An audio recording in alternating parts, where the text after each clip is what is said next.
ये बोल नहीं पा रहे हैं। देखिए, जितना डॉलर ऊपर जाएगा और रुपया नीचे जाएगा, साधारण भाषा में यही है कि उतनी चाय महंगी हो जाएगी।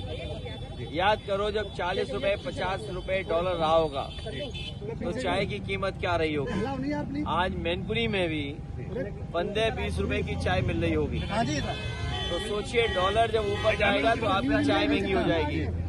डीजल पेट्रोल की कीमत कहाँ पहुँचा दी।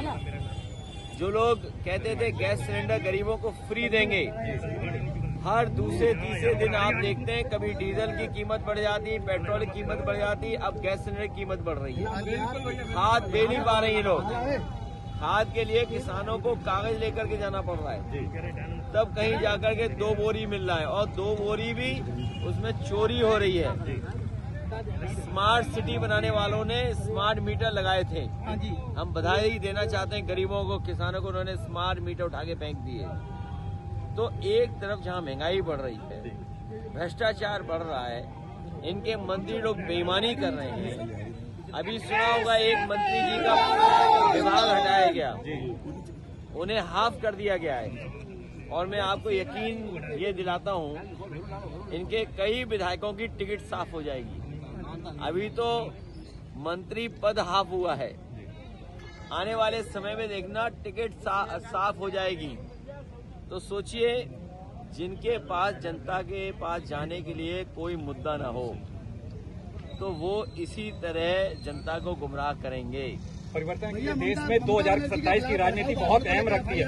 ऐसे में ओवैसी बहराइच से 14 तारीख से अपना चुनावी आगाज करने जा रहे हैं। बंगाल का चुनाव आपने देखा जी, और आपने देखा कि आदरणीय ममता दीदी पर मुकदमा दर्ज हो रहा है जी। हमारे मुख्यमंत्री अपने गंभीर धाराओं के मुकदमे वापस लेते हैं, लेकिन बीजेपी की सरकार बनने के बाद एक लोकप्रिय मुख्यमंत्री पर मुकदमे दर्ज कराए। इससे ज्यादा खतरनाक काम लोकतंत्र में क्या हो सकता है। ये लोकतंत्र को खतरा है। और मैं आपको याद दिला दूं, जिस तरह से इन्होंने रामपुर का चुनाव जीता, फैजाबाद का बाई इलेक्शन जीता, कुनरकी का चुनाव जीता, अंबेडकर नगर में बाई इलेक्शन जीता, कानपुर बेईमानी करना चाहते थे, करहैल में बेईमानी करना चाहते थे।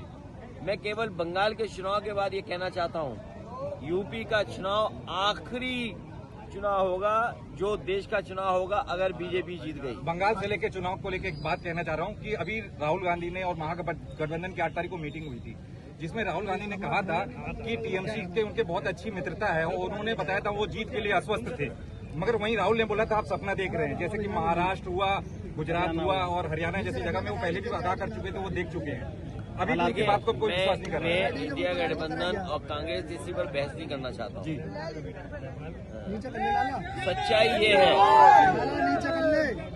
सच्चाई ये है कि विपक्ष एक रहे, इंडिया गठबंधन एक रहे, तो बीजेपी को हराया जा सकता है। लगाएंगे कि नहीं लगाएंगे?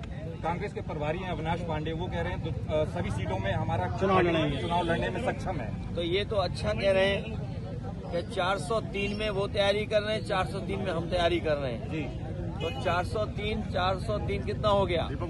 806 विधानसभाओं की तैयारी हो रही है। इसका मतलब इंडिया गठबंधन डबल तैयारी कर रहा है बीजेपी को हराने के लिए। सर, मैनपुरी में प्रेस क्लब के लिए तैयारी बहुत दिन से की गई, उसका अवैध कब्जा था, सभी पत्रकार साथियों ने मिलकर उसको खाली कराया। मुझे सुनने में आया है पूरे उत्तर प्रदेश में भारतीय जनता पार्टी जमीनें कब्जा कर रही है।